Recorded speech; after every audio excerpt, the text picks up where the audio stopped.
का जिले की मेरिट लिस्ट, जिले में नंबर 1 आने वाला, अपने लोगों को जोड़कर नंबर 1 आने वाला व्यक्ति जिला पंचायत अध्यक्ष बनेगा।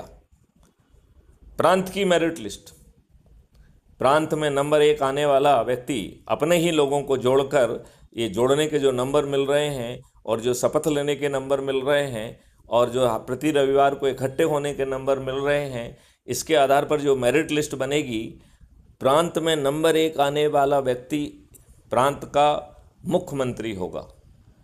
दूसरे और तीसरे नंबर पर आने वाला व्यक्ति उप मुख्यमंत्री होगा।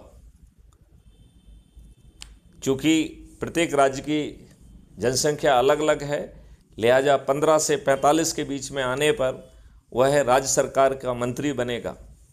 और दिल्ली में 70 सबसे कम और उत्तर प्रदेश में 402 सबसे अधिक, इस प्रकार 70 से 402 आने पर वह व्यक्ति विधायक बनेगा। देश के स्तर पर जो सबसे अधिक लोगों को जोड़ेगा, ऐसा व्यक्ति देश का प्रधानमंत्री बनेगा। दूसरे और तीसरे नंबर पे वो व्यक्ति जो है उप प्रधानमंत्री बनेगा। 82 में आने पर वो व्यक्ति केंद्रीय सरकार का मंत्री बनेगा और 543 में आने पर वह सांसद बनेगा। तो हरीश जी, मुझसे बहुत सारे लोग पूछते हैं कि आप तो डीजीपी हैं फॉर्मर और आप तो president crime free Bharat mission हैं, लेकिन आप हमें टिकट कहाँ से देंगे? तो मैं आपको बताना चाहता हूँ कि क्राइम फ्री भारत मिशन ने कि एक राजनीतिक पार्टी जिसका नाम श्रेष्ठ आत्मनिर्भर भारत पार्टी है, वह ऑलरेडी रजिस्टर्ड हो चुकी है। यह पार्टी किसी राजनीतिक उद्देश्य से नहीं बनाई गई है। यह पार्टी आपके घर में चंद्रगुप्त का सर्टिफिकेट और टिकट पहुंचाएगी।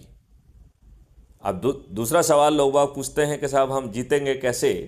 क्योंकि मेरा उनके ऊपर बंधन है कि आपको टिकट मिल गया, आपने नामांकन भर दिया, लेकिन आप किसी को ये नहीं बता पाएंगे कि हाँ आप उम्मीदवार हैं। तो वोट मांगने तो दूर है, आपको ये कहने की भी स्वतंत्रता नहीं है कि आप उम्मीदवार हैं।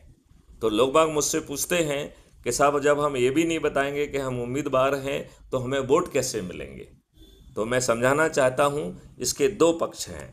पहला है कि अपने लोगों को जोड़कर इसमें सब गरीब लोग भी जुड़े होंगे और गरीब ज़्यादा जुड़े होंगे, क्योंकि वो आज सबसे ज़्यादा प्रताड़ित हैं।